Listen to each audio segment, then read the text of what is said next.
Good evening, everybody. Welcome to this month's CMTA webinar, the 6 most often asked questions about bracing. And my name is Bob Christensen. I'll be the moderator tonight. And I am joined by Ken Cornell, who's going to be able to answer those 6 questions and hopefully many more that we get from you. For those who read the webinar, you'll know that tonight we're going to be talking about what a brace is going to do for you, how do you get them, how do you find the orthotists and the best people to help you. Knowing that we're all very much individuals when it comes to bracing, I'm sure Ken will talk a bit about that. And he's been doing this over 30 years, so please get the questions coming in. He's been kind enough to say that we can take questions as we go. So if you see something on the screen that you want to talk about at that moment, shoot me an email in the questions box in your control panel piece on the right-hand side there, and I'll make sure that I get them fit in as we go through the presentation tonight. If there's any other technical issues or anything, you can always contact me through the chat window or using the questions if you want to ask me a technical question. So having said that, again, thanks everybody for joining, and at this point, I'm going to turn it over to Ken Cornell, and we'll get started. Ken? All right, thanks, Bob. Hi, everybody. My name is Ken Cornell, and as you can see from the title, I've been asked to speak about the 6 most often asked questions about bracing. And those questions are, what will a brace do for me? How do I get a brace? How do I find an orthotist in my area? How does the orthotist know which brace will work best for me? And how does the brace work? And finally, will I need special shoes? Well, I'm going to add sort of full disclosure here. Get my slide to advance. Truth is that ALID USA is really an enthusiastic sponsor for CMT. They sponsor over 100 educational seminars every year. ALID USA asked me to answer these 6 questions in a webinar for CMTA, as these are the most often asked questions that were really asked of ALID about bracing for CMT. And I've done a handful of local CMT branch meetings myself, and so when they asked me to answer these questions, I enthusiastically accepted. So a little bit about me. That's my picture on the right-hand corner, and that's basically what I look like seeing patients every day. My practice is up on the North Shore of Massachusetts, north of Boston. I've been there for going on 30 years. I share this practice with my identical twin brother. So if you see a guy who looks like me and knows nothing about CMT, that's my twin brother. I'm the attending orthotist at the CMTA Center of Excellence at Mass General Boston. My particular focus on CMT began way back in the beginning of my career. I started as a staff orthotist at Mass General in Boston, and for some reason had way more than my share of CMT patients coming in. And I was asking doctors and anybody else if they knew about it. What I had learned back at UCLA was basically that it was a neuropathy that caused weakness and people needed braces for it. So I started doing my own research, and that was back before Google, when you had to make friends with a hospital librarian. And she would gather all these articles, and I had this great big 3-inch full binder full of articles that I used. And basically it's been a focus of mine my whole career. I've also been an orthotic for ALID USA for almost 3 years. What happened was 4 years ago, we had our national meeting in Boston. ALID approached me and they said, Ken, we'd like to take 6 of your most difficult patients, and we want to compare your custom thermoplastic designs to our off-the-shelf dynamic carbon braces. And so we did it.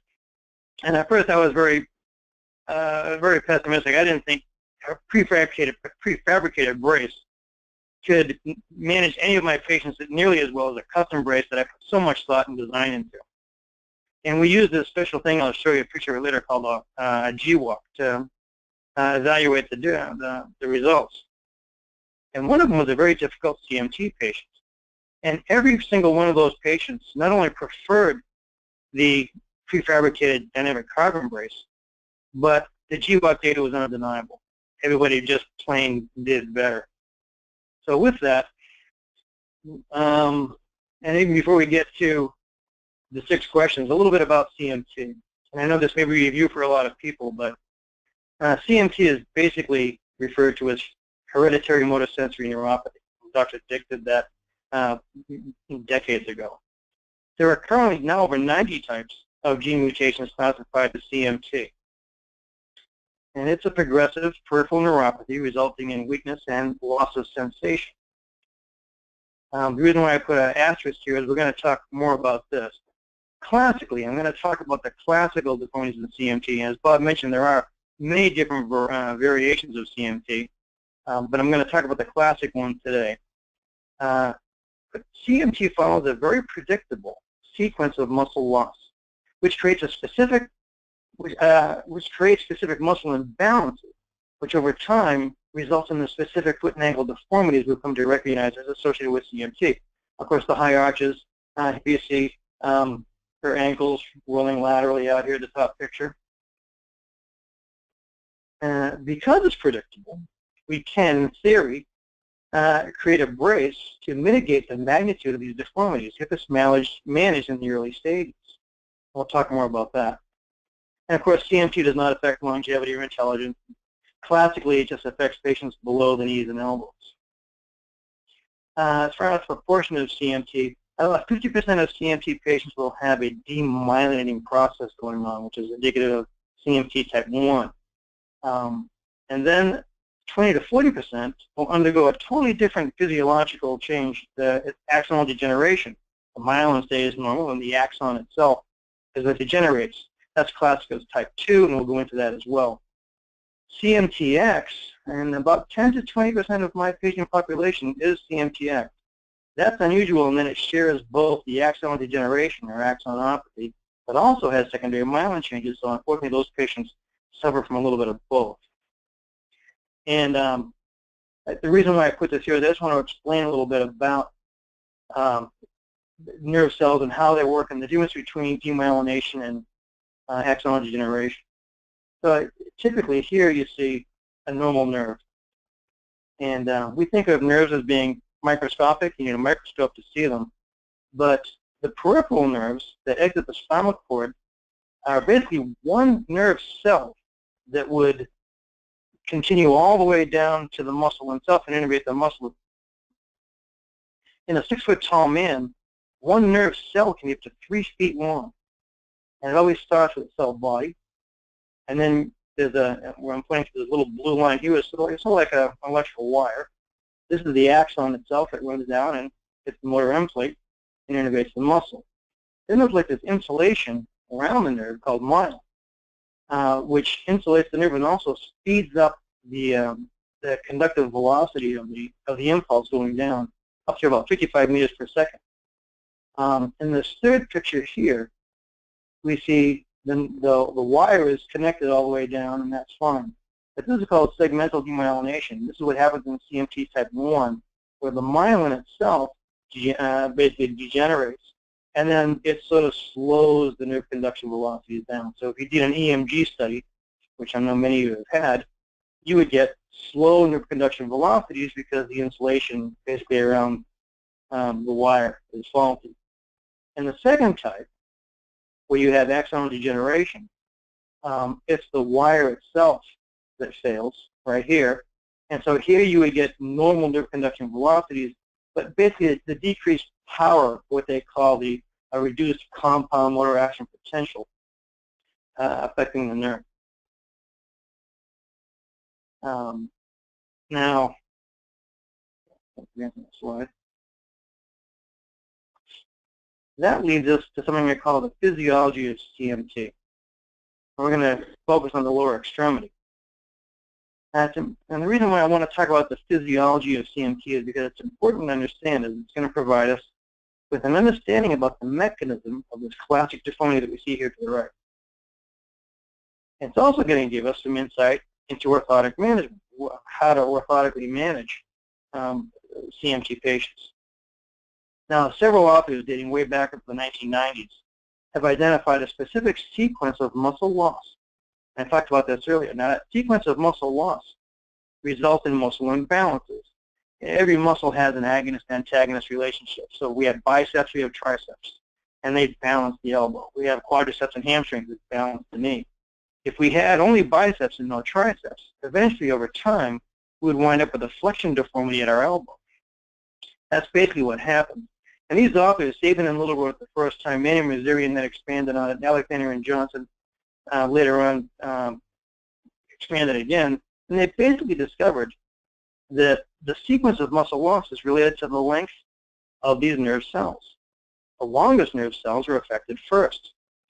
Manning Mazurian then later said muscle bulk also contributes to the sequence, but based on that sequence, we now have a really good understanding of this here, the specific sequence of muscle loss. So the first thing that happens in CMT is the muscles that extend the toes. Those are those longest ones. I said they can be up to 3 feet long and a 6 foot tall man. They weaken first as they undergo either a demyelinating process or an axon degeneration process. And the muscles that flex the toes are much shorter. So you have basically unopposed toe flexors. And that creates this claw toe. I'm going to say this is the claw toe. This is a type of hammer toe where every joint is flexed. And here you can see where the toes have been hitting the top of the shoe, and they've got a lot of ulceration there. Well, the next thing that happens, so you have claw toes. First thing that usually happens with CMT patients, claw toe deformities. The next thing that happens is the muscle that pulls the ball of the foot down here, pulling it down towards the ground. It's called the peroneus longus. It outlasts its antagonist, which is the muscle that pulls this bone back up, called the anterior tibialis.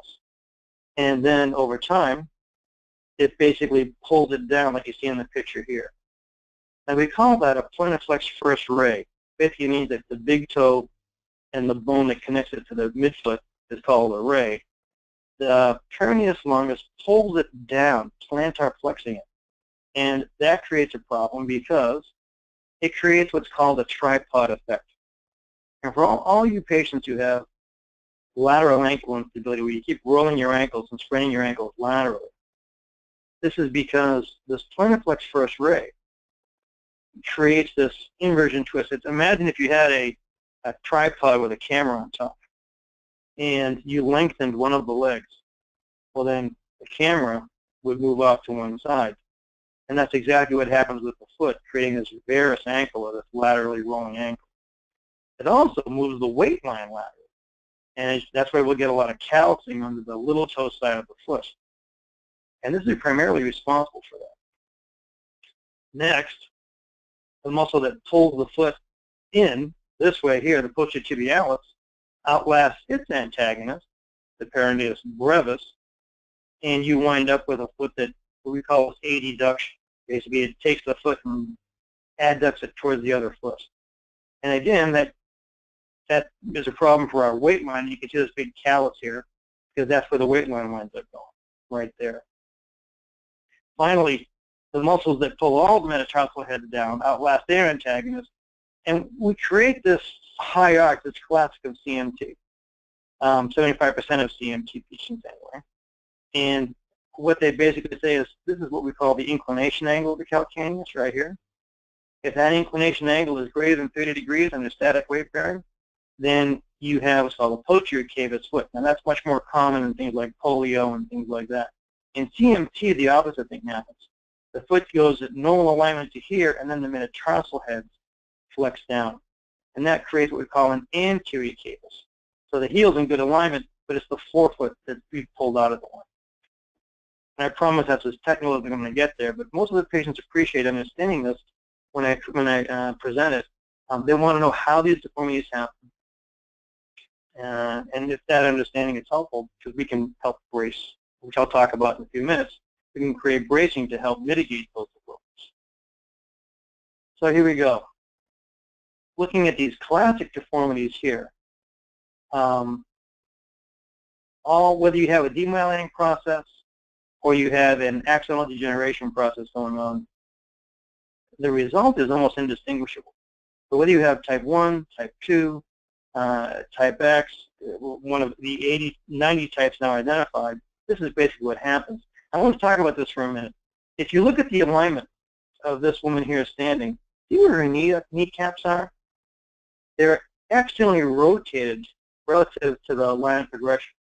And if you can imagine continuing this line down to the floor, that's your weight-bearing line. And then you can understand why there's so much callousing on the lateral side of the foot.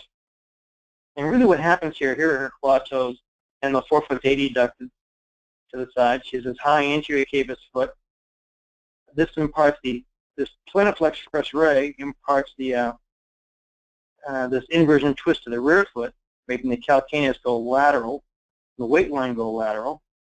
The ankle axis externally rotates, the knee axis externally rotates, and truly it's not just the foot and ankle, but the whole lower extremity that externally rotates with this type of disease. Now, 25% of Charcot-Marie-Tooth patients rotate the other way, and they would rotate internally.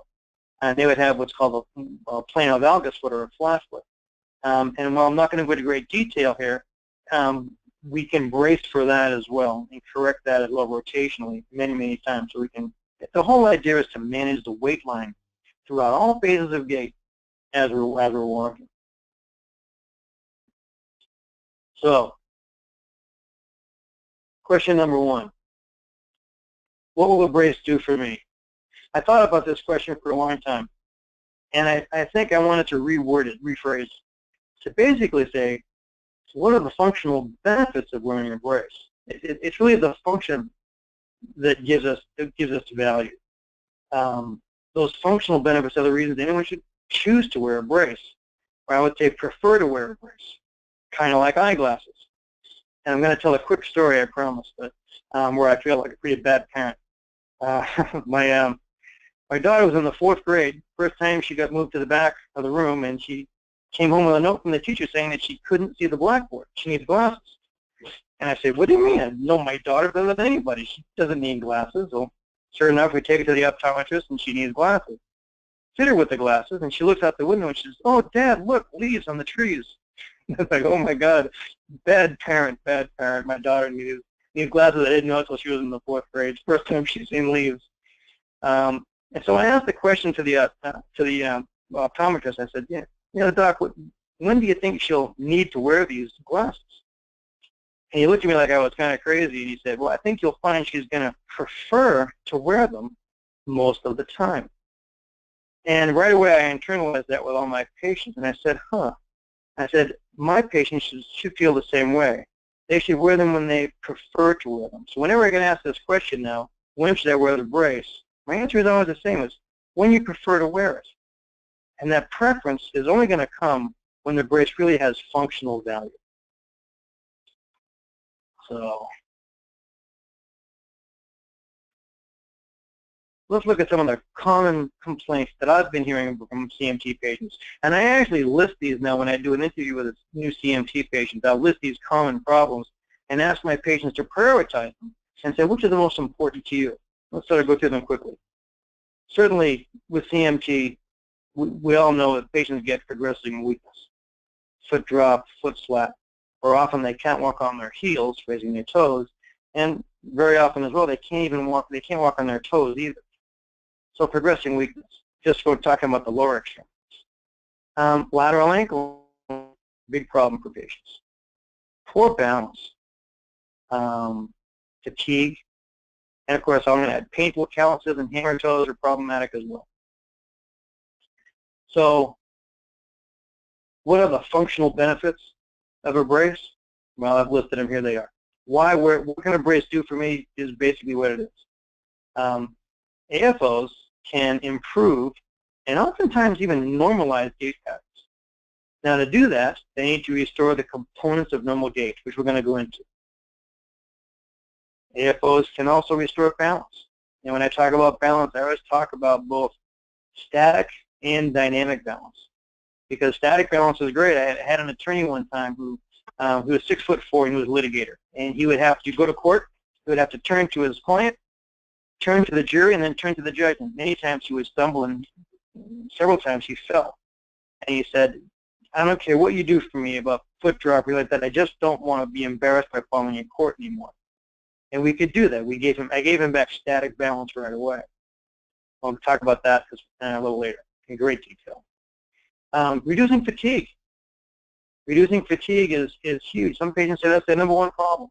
I just get too fatigued when I'm walking. Well, to reduce fatigue, we need to improve energy efficiency. talk about that. Improving confidence with walking. Confidence is huge. And we'll talk about this again. I'm just listing them all here, but we're going to talk about them in more detail. Basically what it is, to have confidence to walk, we need to make what we call the distal event, or what happens when the foot hits the ground. That needs to be predictable and consistent. And if it's not, then we have no confidence when we walk. If every time that foot hits the ground, you're not sure what's going to happen, you cannot walk with confidence. Certainly, we can increase walking speed. Also, we can slow and often limit the progression of a deformity, and that's because we can understand the sequence and we can brace to prevent it. We'll talk about prevention later. Lastly, I threw in certainly reduce risk for falls. That's also what a brace can do, certainly, and by making all this other things happen up above, we always reduce the risk for falls. So since the goal is to restore normal gait, I thought we'd examine what normal gait looks like. And I love this video here. On the left-hand side here, 40% of our gait is what we call swing phase, and that's when the foot is swinging through the air and the pelvis is fixed at the top and the leg swings underneath it. Stance phase makes up 60% of the gait cycle, and that's an inverted pendulum. That's when the foot is fixed on the floor and the pelvis and body above move ahead over it. So this foot drop, which we always key on a foot drop, foot slap, toe drag, these are all swing phase problems. Swing phase problems are the easiest components to address with bracing, and foot drop is pretty easy. I'll just stop here to address. When the audio is on, you can hear this foot slap as this patient walks across the floor, and it's pretty evident. And we always want to key in the swing phase, but a physical therapist can just simply take an ACE bandage, wrap around the foot, bring it up to the calf, and they can walk a patient in a gait lab and eliminate foot drop. Most any bracing design will provide dorsal assist to eliminate these swing phase problems. Swing phase is the easiest part to correct. On the left here, we have this, it's called a steppage gait pattern, where when you take a step, you have to excessively flex in the knee, the foot drops down, and then you land toe first instead of heel strike. That's a swing phase problem. How am I doing for questions, Bob? Anything? Hopefully we're okay. We have All some, right. but I'm just kind of holding off a moment till we get a little further in. Okay, thank you. Now, stance phase, this is where most of the functional benefits of bracing happen, and especially that's true of dynamic carbon bracing.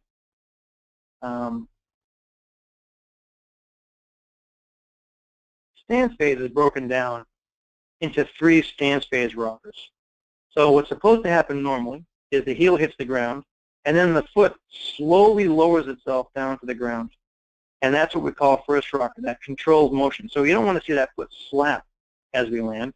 We want to have a nice controlled motion as the foot goes down. First rocker. Second rocker is then when the foot is fixed on the floor, now the leg advances over the foot until it gets to a certain point. And then the muscles in the calf and the back of the calf walk up the heel and basically lift the heel. It's called heel rise. Or in gait people call it preemptive push-off. And that's this 4-foot rocker, or we call third rocker. Now these are the 3 stance phase components of gait, the main ones. There are a few others, but I'm going to just focus on these for now because we want to restore these components of gait with bracing. That's the whole idea. So we want to restore these 3 rockers: heel rocker, ankle rocker, and 4-foot rocker as first, second, and third rocker.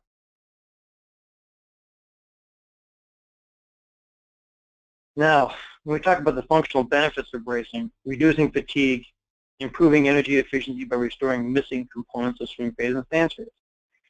One of the most important parts to restore, to deal with fatigue, is to achieve third rock. Many authors have even called third rocker responsible for 75% of the propulsion needed to walk. So heel rise is just a really important part of stance phase. we don't achieve this heel rise, we're going to get really poor gas mileage. And it's going to take you more energy to walk than it did before. Now, this picture of me walking over here on the top of my stairs is taken by my girlfriend.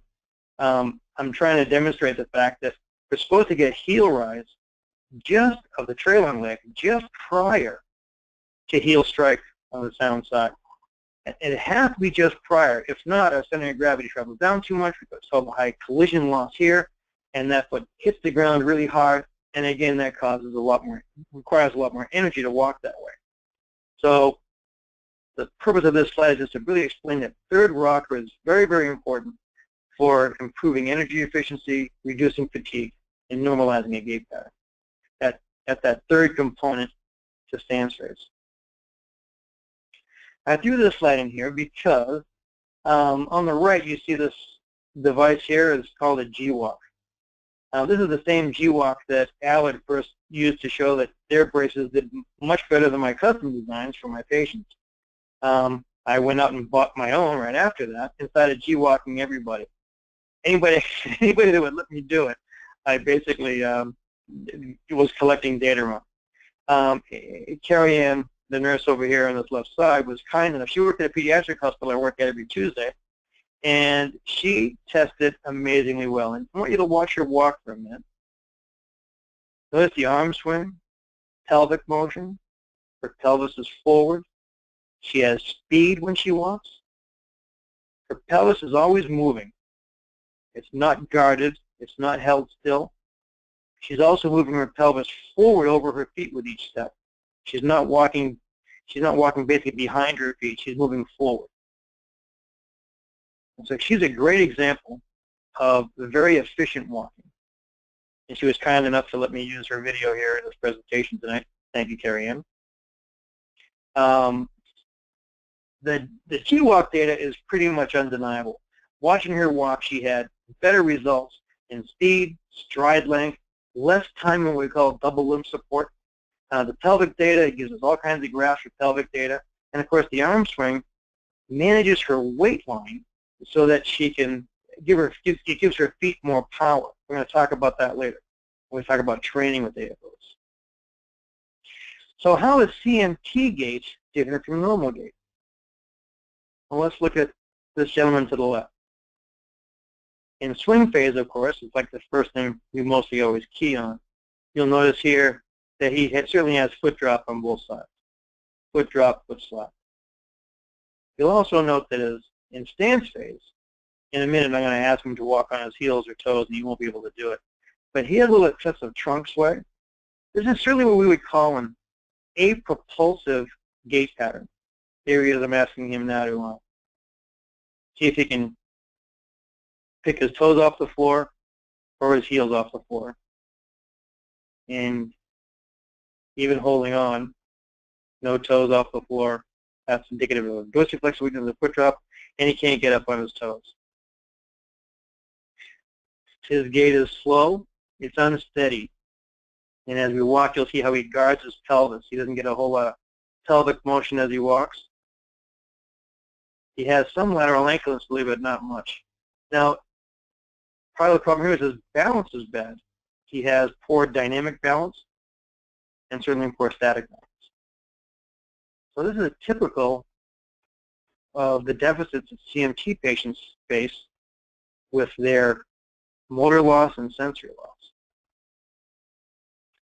Hey Ken, we have a question here. Somebody's just curious if you could define a little bit what double limb support is. Certainly, thank you for asking. Double limb support is when we have both legs on the ground at one time. And when we're analyzing gait lab data, the less time in double limb support is indicative of how efficiently and how fast you're walking. Matter of fact, the definition of running is the time in double limb support is 0. So you always have one leg in the air when you're running, and that's the definition of running, versus a fast shuffle walk. But at some point during the gait cycle, you have two limbs or double limbs, double feet on the ground at the same time. That's what double limb support means. Yeah. Excellent. Thank you. My pleasure. And here's this next question. So I asked this question of my CMT patients: can you walk on your heels or your toes? If not, you're lacking that first and second rockers that we need in stance phase. This young girl, when I asked her to do it, she was so good she let me videotape her. And I'm going to show her how she tries to go up on her heels. I'm asking her to do it now. If she can't get up on her heels, she'll grab hold of the parallel bars. And she just can't get her toes off the ground. And then to walk on her heels, walk on her toes rather, she can't walk on her toes. So weakness in both the front of her leg and the back of her leg basically means she's lacking first and third rockers, which is 2/3 of the rockers we need to have normal stance phase. So we need to restore those. So here's that picture of this Chris over here walking again. What are some of the functional benefits of walking with AFOs? Let's watch Chris. This is his first day with these AFOs. And we did some nice little gait training with him. Let's watch him walk. Comparing him to the left side. You notice he's wearing nice little boat shoes here too. That was one of his prerequisites. Right away, certainly in swing phase, there's no foot drop. There's no foot slant. He's actually holding his hand up in the air. I don't know why he's holding his hand like that. I don't know what he was thinking of. But he has certainly improved confidence in his walking. His pelvis is moving more normally. We've restored all 3 stance phase rockers. He has first rocker, second rocker, and third rocker. We've normalized swing phase, so he has no foot drop. We introduced arm swing, asked him to increase his speed, and he moves beautifully, with much more confidence. We've also improved his dynamic balance, which I'm going to talk about later. But that's because AFOs that can provide ground reaction throughout all 3 stance phase rockers can provide an amazing amount of dynamic balance. And we'll talk about that later. And this is why I'm a fan of dynamic carbon AFOs when we can use them for patients. Now, they're not for everybody, and we'll talk about that later. But here he's wearing his Alid blue rocker AFOs, and they're managing him just beautifully. And so, functional benefits of wearing AFOs, that's it. Now, I put this on here, and I'm calling it lasting benefits. This gentleman here was fit several years ago with carbon AFOs. I'm going to say 2 or 3 years ago. And after using them for that amount of time, he came back to get replacements, and I noticed that his overall gait was just plain better. He's going to walk here in stocking feet, and he didn't walk that well when I met him 3 years ago. He didn't have arm swing, didn't move his pelvis that well. And if the audio was on, you'd hear him, I'm asking him how he's doing. He says, I don't feel so steady. I don't feel like I have balance. I'm struggling a lot with these braces. I'm a little wobbly, he says there. He's going to stand. I'm going to ask him to balance in a minute. And it's much harder without the braces. But his gait was better. I'm going to talk about that. In general, what's happening is, because we normalize his gait pattern with the AFOs, his synergistic muscles and antagonistic muscle groups, the muscles that aren't affected directly by CMT, improved just because he was walking more normally. And so that gave him some lasting correction. And it doesn't happen. This here requires training. I would love to spend 2 hours just talking about this.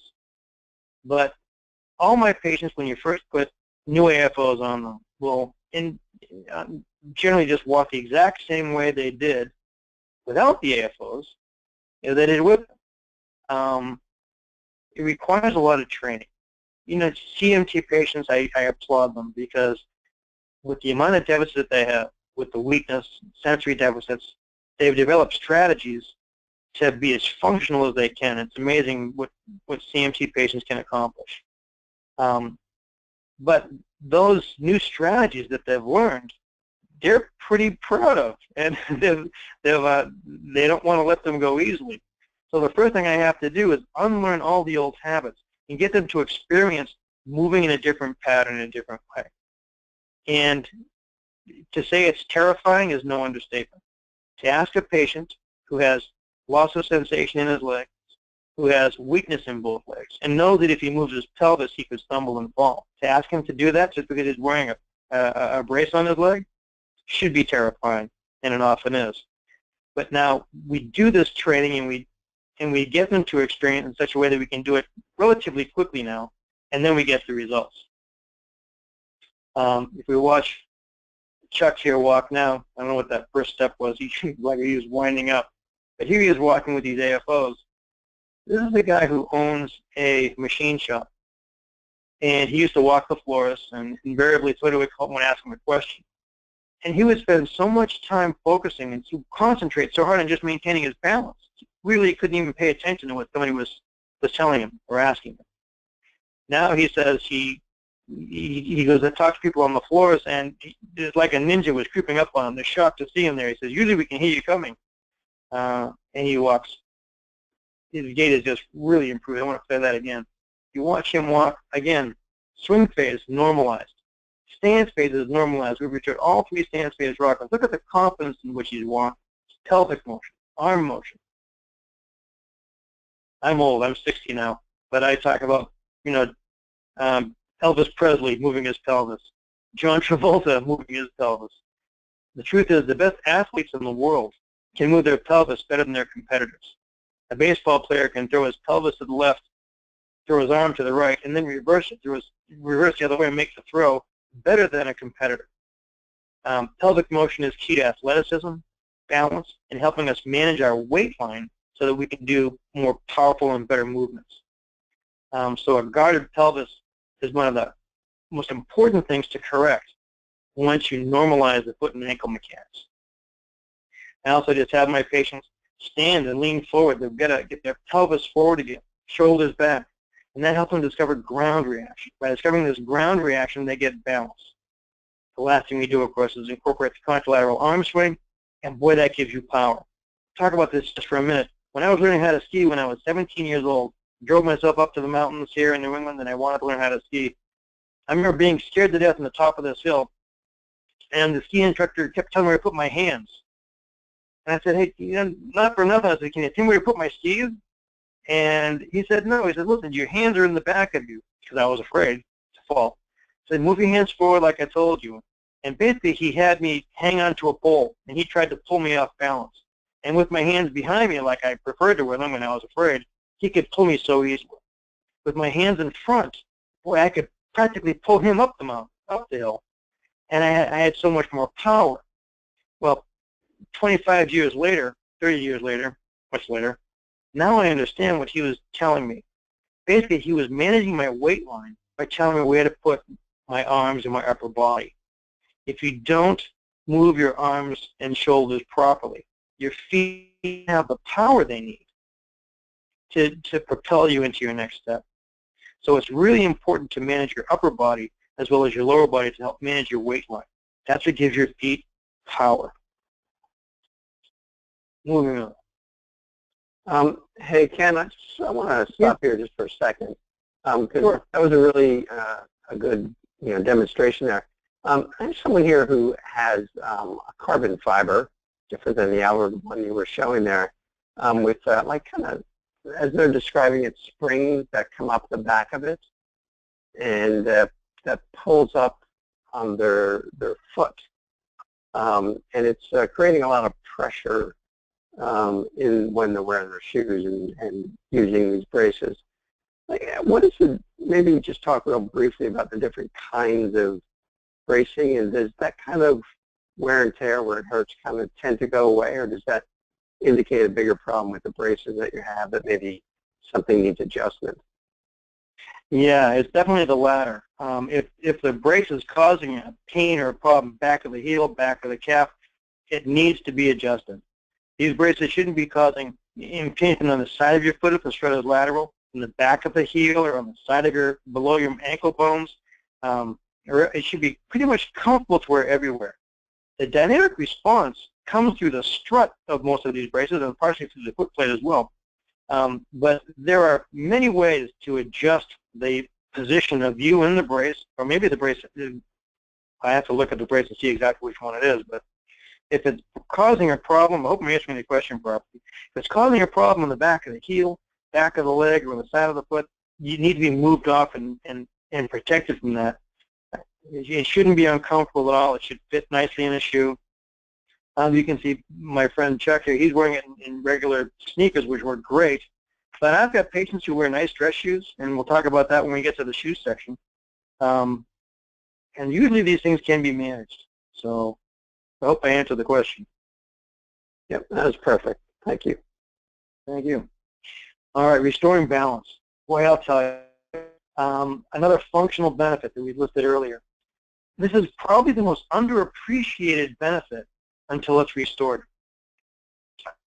I was on vacation this summer. I built these rocks by the lake here, and I balanced them all.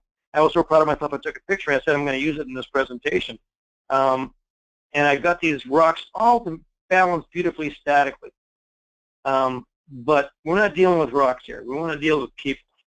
So let's talk about what's required for a person to balance, to have proper balance. Well, there are 3 sensory pieces to it. The first one is vestibular function, or your inner ear.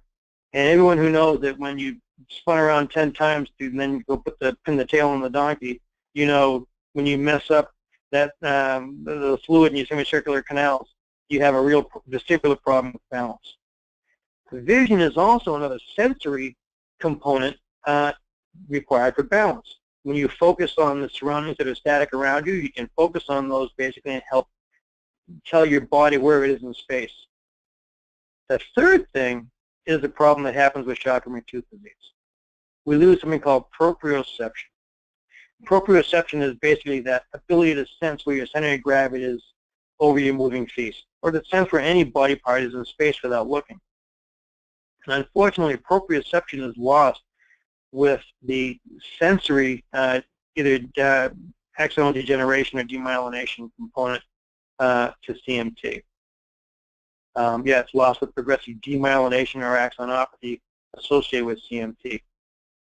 The last one is a motor control or a muscle control. We need control over our base of support to do the writing reactions we need to maintain our balance. That's also diminished with foot and ankle weakness associated with Charcot-Marie-Tooth disease. So how do we restore it? Well, there are many strategies to maintain your balance when you've lost proprioception. Probably the most common one is just to put a finger on a wall or hold on to a spouse. I had one woman who was, she was elderly. She had to be early 70s and never wore a brace. And I found out why. It's because her husband was her brace. She just held on to him for everything. And so he was giving her the balance that she needed. Had another patient who would just put his back against the bush in front of his house and you could talk his neighbor's ears off. As soon as he stepped away from that bush and didn't get that feedback from the bush telling him where he was in space over his feet, he lost his balance. And that's what a finger on the wall does. That finger on the wall basically is telling you where your center of gravity is over your base because it's not coming from your feet or your legs. And that's specifically because muscle spindle fibers in your muscles they sense change and stretch of the muscle fibers, and that sends that information up the nerve to your spinal cord and brain where it's interpreted to tell you exactly what position the muscle is in.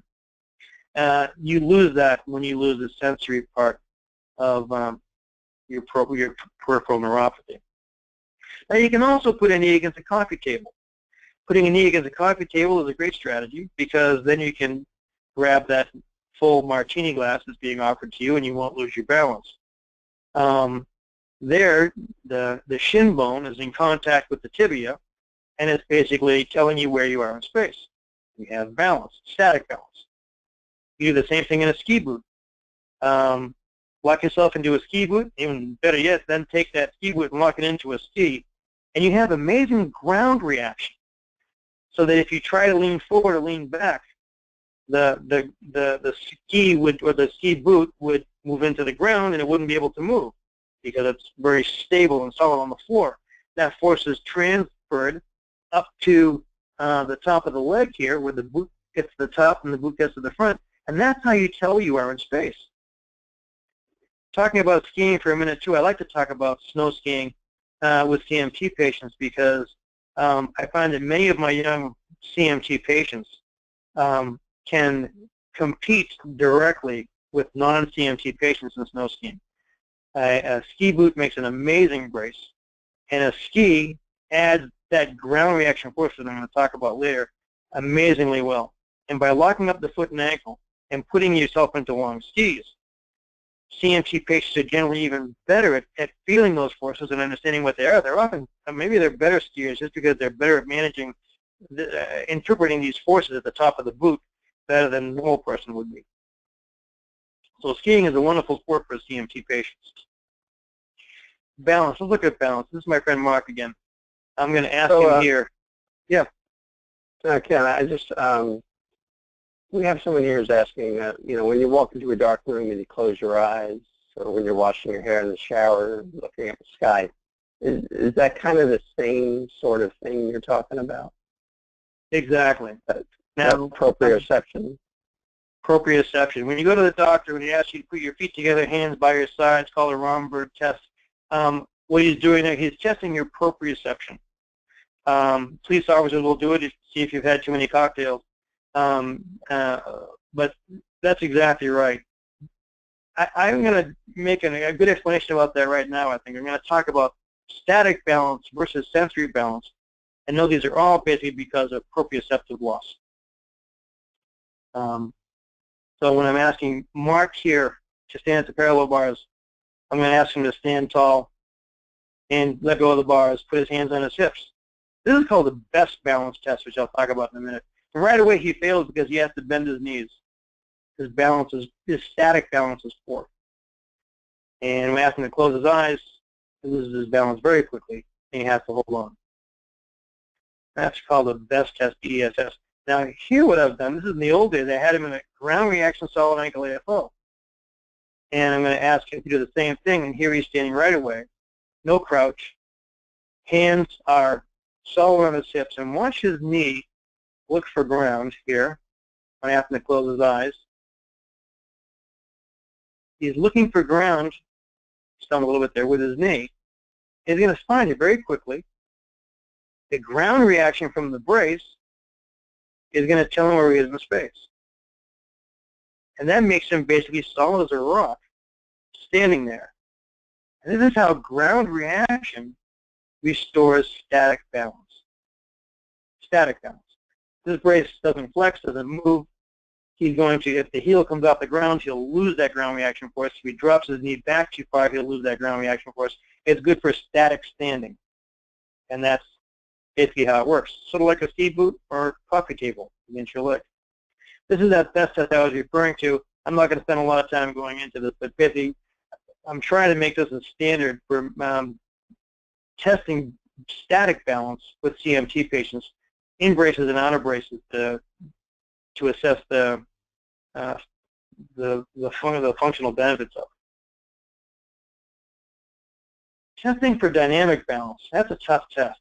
I cannot find any current tests that are appropriate for dynamic balance with CMT. So what I've been doing is I fit somebody with a brace. I'll have the patient walk forward, look up at the ceiling, scanning left to right and right to left 3 times, and see if they can do that without losing their balance. That's hard to do, by the way, with no proprioception. And then I'll have a patient walk forward again, looking up at the ceiling. Turn right 90 degrees and then left 90 degrees, looking up at the ceiling like they're looking at a plane flying overhead. And if they can do that without falling or stumbling, then that's passing a test for static balance, dynamic balance rather. And dynamic balance is great.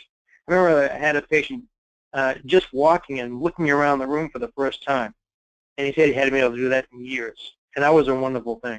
Balance is probably the things that patients tell me that they appreciate getting back the most when they didn't expect it. They didn't expect that balance would be such a big thing for them. It's sort of, it affects you over a long period of time. You slowly acclimate to it. But getting balance back is tremendous. I'm going to jump to question 5. How does a brace work? This question brings me right back to the O&P school at UCLA. Basically, braces work by applying forces to the anatomy. There are 2 types of forces. structural 3-point forces. Oops, hold on, I went back the wrong way. Structural 3-point forces and ground reaction forces. Balance is restored by this ground reaction force that we talked about, either through ski boots or braces, where one of the points from this 3-point force system is the ground. If one of those forces comes from the ground, you have a ground reaction force. So let me explain it this way. Looking again at the slide we saw earlier, if I want to apply a force from a brace to straighten out that ankle, I need 3 points. You always need 3 points. And anyone who's been to O&P school, I say here, orthotists are expert at understanding and applying these forces in all 3 planes of motion by utilizing various materials and force systems to achieve specific goals.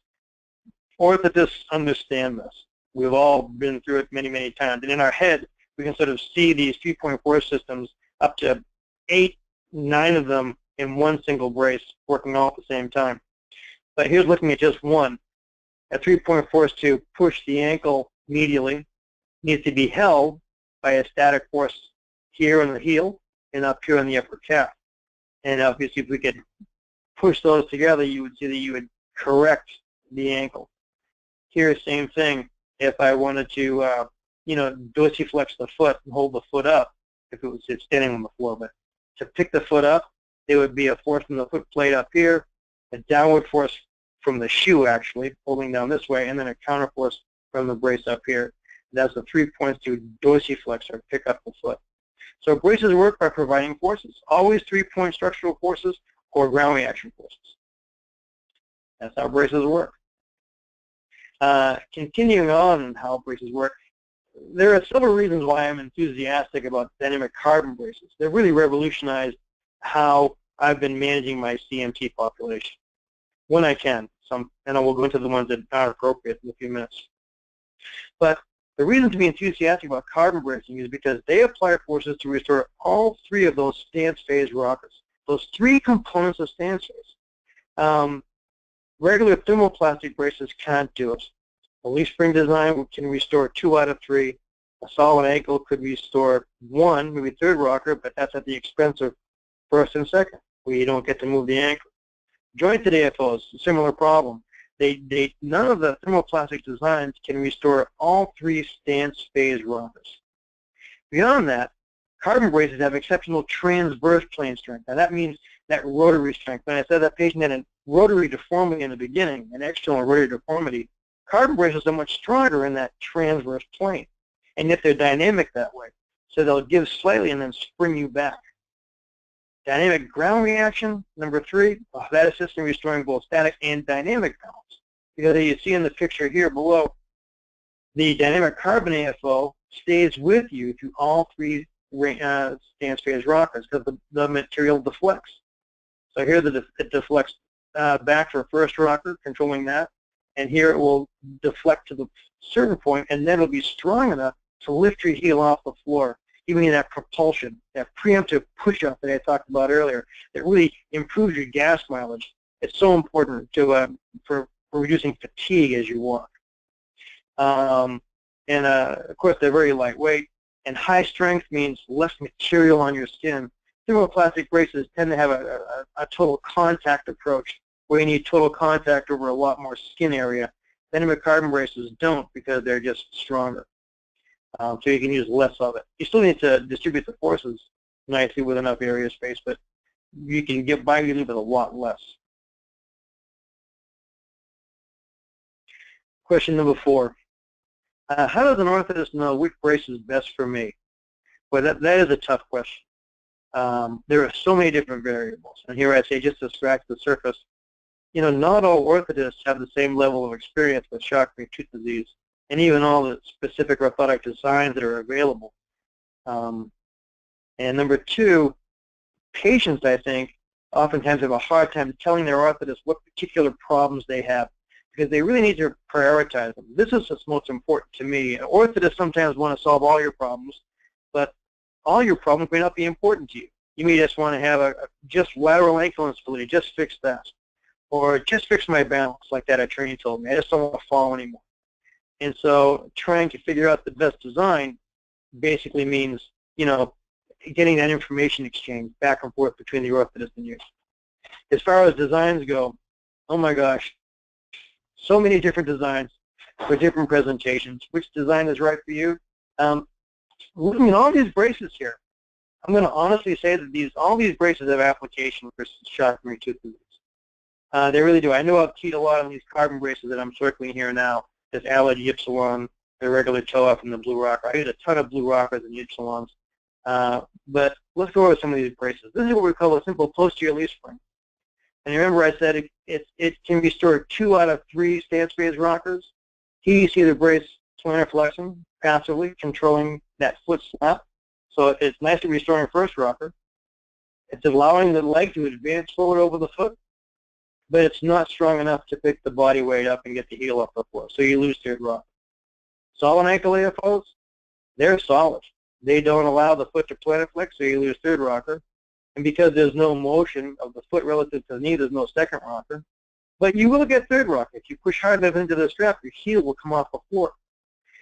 So you get third rocker at the expense of first and second. Not often the best deal, but sometimes that's the one you have to make. Ground reaction AFO is very much similar to solid ankles. This, of course, is a very advanced and very expensive DR3 that my friend Marmaduke Loaf does down in San Diego. It's an amazing brace, which literally accepts nothing less than perfect management of the weight line. He'll manage that weight line until it is just NASA specific and accurate. Simple foot orthotics. Some patients have a real, and I'm going to mention gadget tolerance here. We need to determine our patient's individual goals. A certain level of gadget tolerance. Let me explain that term. Gadget tolerance. Some patients don't like a lot of stuff in their shoe, on their leg, or all over their body.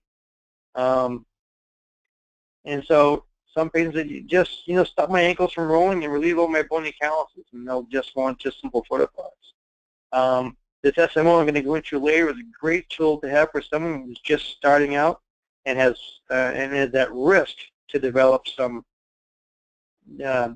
serious deformities. These braces here, these new braces from Canada, I'll tell you, these things are great. I have one guy who was a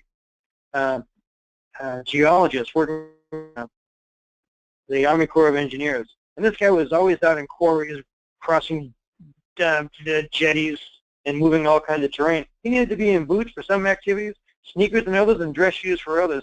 Now this brace, unfortunately, doesn't provide any ground reactions, which really doesn't help with balance. But if you need something to pick your toe up, and that's all you really need, this is a nice option to have, especially if you're going to be running up mountains or crossing over jetties. The silicone AFO, again, if you just want to pick the foot up and want something very, very low profile because you have low gadget tolerance, this could be an option for you. This option here I'm going to go into in a minute. If you look at this brace here, this is a custom-made, really well-designed thermoplastic AFO. It's going to be a solid ankle, where ground reaction AFO is going to function like this. But this applies tremendous forces to correct some pretty severe deformity, as you'll see as we move on.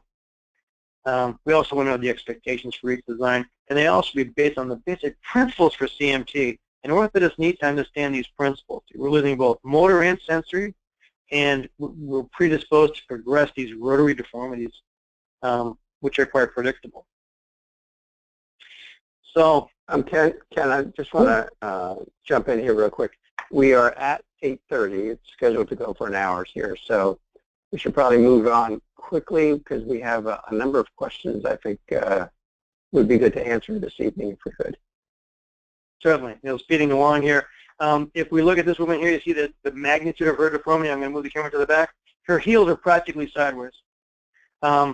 She's not a candidate for dynamic carbon bracing. We're not going to get her straight. She can't even stand on the tarred surface. You have to put a soft padding there because she can't walk. With the design I just showed you earlier, this is how she can walk. She can move along pretty well. I've restored her balance. Lined her up amazingly well. Corrected about 60 to 70% of her deformity there with this design. And with that, she can walk fairly well. Slowing or limiting progression of a deformity. Basically, this was a patient of mine. She looked just like her. She had CMT type 1A. She had slow nerve conduction velocity. Her father and grandfather had advanced deformities. Her mother described her as clumsy. When would you brace this child? And the answer is now. Don't wait for these deformities to progress and become fixed. We brace her now. And it can be done very simply. Oh, this is the other thing I want to mention. Parents who aren't thrilled with their braces often want to delay orthotic management for their children as long as possible. I'm trying to encourage as many people as I can to brace as early as we can to prevent these deformities from beginning altogether. As soon as we start managing the weight line, the better. And it can be done very simply with a simple little SMO. These SMOs are well designed. They're designed to prevent shortening of the arch, plantar flexion of the first ray, and lateral ankle motion. It's like bracing teeth here. If we use a brace like this on a young child that's we know is predisposed, it's predictable. We know what's going to happen to her foot. We can brace to prevent them from happening and certainly mitigate them. Now, while there are no studies on this, I've been doing it for years, and I think it's really helpful. What does SMO stand for in SFO? Oh, thank you. SMO stands for supramolar AFO, which basically means it's a very short brace that just goes up onto the ankle bones. So it's as high as it goes. It's basically a simple foot orthotic, but it will go up just sort of onto the ankle bones, that height. So it refers to the height of the brace, basically. In considerations, I just want to throw this out there. As CMT patients develop more and more gait compensations, it is not just the muscles directly affected by CMT that become weak. It's also those synergistic and antagonistic muscles which weaken simply because they're not being asked to work in their full range in normal sequence in which they were intended. Therefore, maintaining as normal a gait pattern as possible with AFOs can lessen the overall amount of total weakness a CMT patient would experience over time. And we're finishing up really quickly here, and so it's the last questions all together. How does an orthotist get a brace? Well, you got to have a prescription from your doctor. Basically, the orthotist can take it from there. We need to then send a detailed prescription to the doctor. We have to get corroborating notes now, which are very difficult to get. They have to say that you're ambulatory, that you have weakness or a deformity, that you have the potential to benefit functionally. And if it's a custom brace, one of these things have to be documented as well. We'll get all that. Basically, you just need to know, an orthotist basically needs a prescription from a physician to get a brace. How do I find an orthotist in my area? The first thing I would suggest is checking the CMTA Center of Excellence in your area. If you don't have one, you can certainly ask your local doctor or physician who they work with has been successful managing CMT. You can also go to two of our certification sites. The American Board for Certification in Orthotics and Prosthetics is the #1 site, I would say, because that's because I'm ABC certified and I'm slightly biased. But you go to this website here, and you can find orthotists very close to where you are, I'm sure. And if not, this BOC site is also very good. And I tell you, I've got 2 or 3 BOC orthotists that work for me, and they're terrific as well. I would say you want to ask them, though, how much experience they have managing CMT patients. CMT is inherited. There are pockets in the country that have a very dense population of CMT patients, and some that have very few. And so if you're in an area that they don't have very much, some of the orthotists may not have a lot of experience with it. You want to also ask how much experience they have with dynamic carbon bracing. Finally, what about special shoes? I get asked that a lot. It depends upon your definition of special and how much extra volume you'll need to accommodate, your particular foot in their deformities, plus a sock and the brace. For the most part, a regular everyday shoe with a standard heel height and dress shoes will work fine. Now, dress shoes with high heel, pointy toes, boots, or open shoes won't work. I've used all these here. Basically, this is an SAS shoe, San Antonio Shoe Company shoe. Has plenty of volume to put a brace and a custom foot orthotic in, and generally any type of custom brace we need. Certainly men's sneakers and women's sneakers and all these different shoe companies. I've listed some here. SAS, KW Minor, Dr. Comfort, Apis, Sloan ME, Anodyne. They all have websites, and you can generally find shoes online if you can't find them in a local place. And okay, how am I doing for time, Bob? So far, so good. We're only 5 minutes over. That was a really great presentation. Thank you so much. I do have a number of questions here. So are you good for another 10 minutes or so? I'm good for as long as the questions hold out. Go ahead. All right, and let's get started. So I have somebody here, and this is a question because I wear braces too, and I have both the Allard and the and a carbon custom carbon brace. And one of the questions I had, and I heard this when I first got mine about 5 years ago, is should you hold off on braces as long as you can because of muscle loss and the legs deteriorating more because of wearing the braces? Great question. There was an article that was published in the LER in November 2014 that basically showed that dynamic carbon braces can actually increase calf circumference. Now, wearing dynamic braces increasing calf circumference would be indicative that you're actually gaining strength back if you switch from thermoplastic AFOs to dynamic carbon braces. The study also implied that wearing thermoplastic braces would cause some additional weakness in your legs. Now, this is a preliminary study. They're doing a much greater study with more patients in at this time. But the signs are that if you can wear a carbon braces because they more normally, mirrored normal ambulation, that all the muscles in the leg, like I said earlier, that aren't affected by CMT would get stronger. Now, a carbon brace will not make muscles affected by the disease get more strength. I mean, it's not going to reverse the disease process. But your overall strength in walking will improve if you walk more normally. So if you watch yourself walk without a brace and you see you have a lot of gait compensations, and with a brace you walk more biomechanically, more normal, then that brace will make you stronger and will make your non-affected muscles stronger as you walk. So I think it's important to normalize your gait pattern, whatever it takes to do that. Whatever kind of brace makes you walk more normally, boy, that's the ticket. Go with that and walk more often, faster. Do what you can. Yeah, that's pretty much the experience I had once I got the braces. I was like, oh, I felt like a new person. Could really take long walks with the family and all that sort of stuff. We have another question here about the carbon fiber, the AFOs, the dynamic ones. Like, do you recommend using a foot insert or something in with that brace? Yeah, it depends on the brace. Now, if you're doing a custom carbon AFO, it may be built in. You won't need it. But certainly Allard braces, Autoblock reaction braces, and braces like from Sanic Research and those companies, you need to have some sort of, I prefer a custom foot orthotic to go on the inside. At 99% of my patients, I'll get custom foot orthotics that go with them because they can manage the weight line better. You can make the brace fit better. No one should be standing on hard carbon with neuropathy in their feet. You're just begging for a problem there. And if you have to, for short times, I tell my patients, if you've got to go to a wedding or you've got to wear a special shoe, at least take the insert that comes with the shoe and put it on top of the foot plate. More for a short period of time. But boy, my standard of practice is to do a custom insert that really corrects the foot more, manages the weight line, and makes it much more comfortable to wear as well.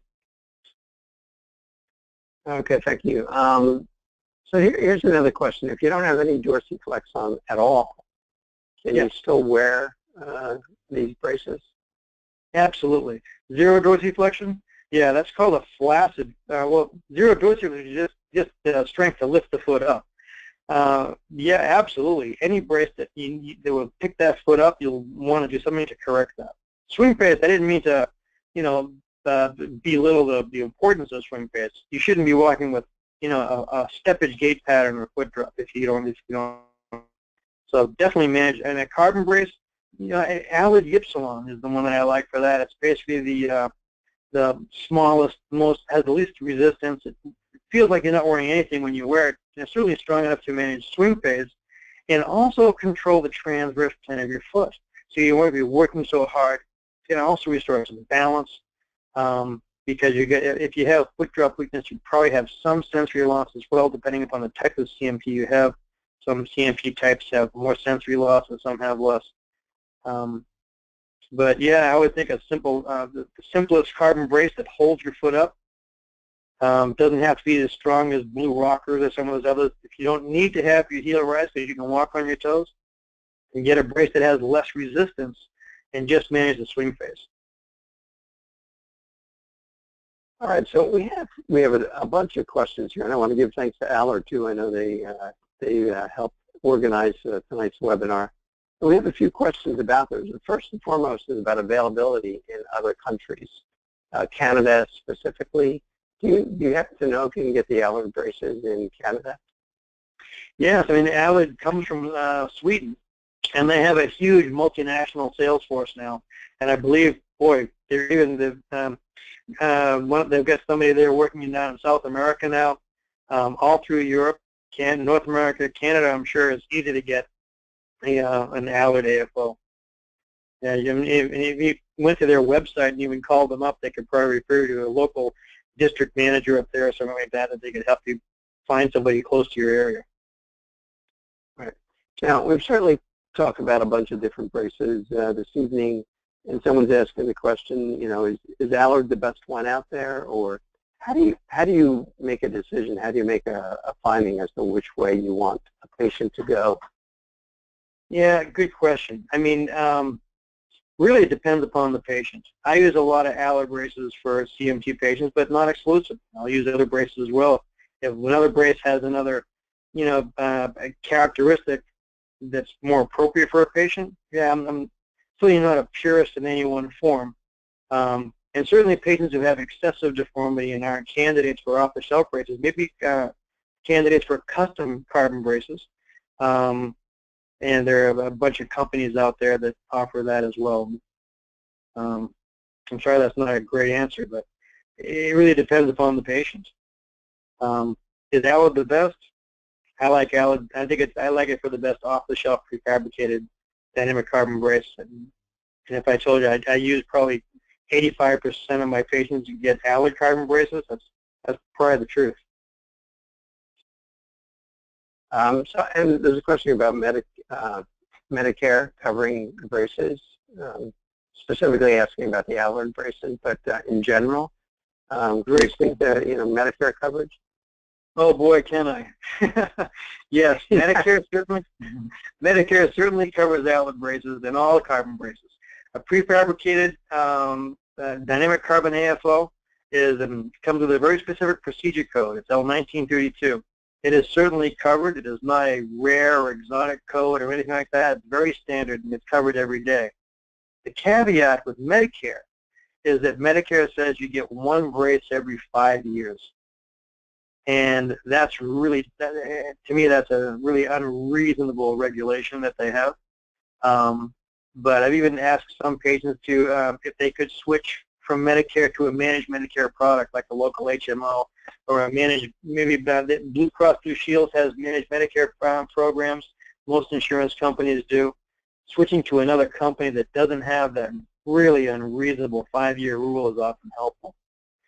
Because it's difficult to ask a brace to last 5 years. It's really unreasonable. But Medicare certainly covers it. All insurance companies, they all basically cover these what we call clean codes. So it's certainly covered. Okay. Someone here has a question about how long like a brace will last. So what kind of, you mentioned 5 years is what they cover, but will an Allard brace or any brace last for 5 years or shorter or longer period? Boy, I wish I could answer that question. It varies so much. I certainly have had patients who have worn the same brace for more than 5 years, and I've had other patients who switch them out every year, or they'll break them in less than a year. Allard is nice because they will warranty the brace for 1 full year and replace it up to twice if it does break that time period. But yeah, they won't cover it beyond 5 years, up to 5 years. Yeah. Okay. That. Yeah, I think so. Someone here who's kind of vexed by walking on like marble floors or waxed, you know, floors, floors that seem shiny and slippery, if you will. And I can relate to that myself. You know, as someone who wears braces, when you get just that tiny bit off balance, it's hard to correct. You wind up overcorrecting and then overcorrecting again, and it's a cascading effect. Do you have any advice for that kind of situation? I wish I did. You know, if you know you're going to be walking on a slippery surface, I mean, even in the winter, you know, ice and snow, wax floors are very slippery as well. You really need to maybe just get some lateral support. The trouble is, especially if you're wearing a brace that's not dynamic, and it's just, say, it locks up your ankle altogether, it takes away your riding reactions. So as soon as you start to tip over one way, there's oftentimes no correcting it. There's no righting it. And so, yeah, you're much more at risk to fall. Yeah, I would think lateral support, having something to hang on to as you walk, maybe a cane, walking stick, something like that would be helpful on very slippery surfaces. Okay. And two more questions here, and then we'll let you go, Ken. Is it possible to wear, you know, a Blue Rocker brace and a custom knee brace? I guess someone maybe has a knee brace. Yeah, absolutely. One can be fit right over the other, and we've done that several times. ALA actually makes a brace too that they can attach that will go over a brace if somebody has a knee hyperextension problem, or if somebody even had to wear an ACL brace or a osteoarthritis brace. Yeah, that all can work quite nicely with an ALA brace or any type of AFO. Your orthotist should be able to easily accommodate for that by making one of them key over the other, fit over the other. Usually it's the knee brace that goes over the AFO. Okay. And finally, and this is an interesting question. Someone has a pair of Allard Blue Rockers, but they would like the black color. Is that possible? No. Get this trend? Okay, there you go. Hopefully someone from Allard's listening. Yeah, I know that's a good question. As far as unless it's custom made, Blue Rockers are blue, toe-offs are black. You can get some fantasy colors and stuff like that, but actually it's a better question for Allard themselves maybe, or a district manager. Well, I do some teaching for Allard, and I use a lot of their products. I probably am not as expert as I should be in all of Allard's products and options, but as far as I know, Blue Rockers are blue. Unless you had a custom brace made. Well, there we go. We can get a custom design business going to make different looks. Exactly. You can get foam. You can get flesh tone covers for them. I don't know if they're coming in black or not. I think it is coming in flesh, like a flesh tone cover. All right, so we're about almost at 10 of 9. So I really want to thank you. We went about 20 minutes over, but I thought it was great. And I'm going to give you the last word to wrap up. I'm going to say thank you, everyone, right now. And Ken, you can have the last word, and then we'll call it an evening. No, thank you very much. I want to thank everybody for giving me the opportunity to present this to you tonight, and I want to thank Allard for giving me those 6 questions to answer. Please don't hesitate to contact me. I'm certainly on the web. My contact information is Ken Cornell at Cornell Orthotics and Prosthetics in Peabody, Massachusetts. My office phone number is 978-977-0772. My email is my name, Ken, K-E-N, at Cornell, C-O-R-N-E-L-L, ONP.com. And if you need to ask me a question, I'm an easy guy to talk about Charcot-Marie Tooth disease. It's something that I'm very enthusiastic about. I'm very happy to help people. Again, thank you very much, everybody, and I'll say good night.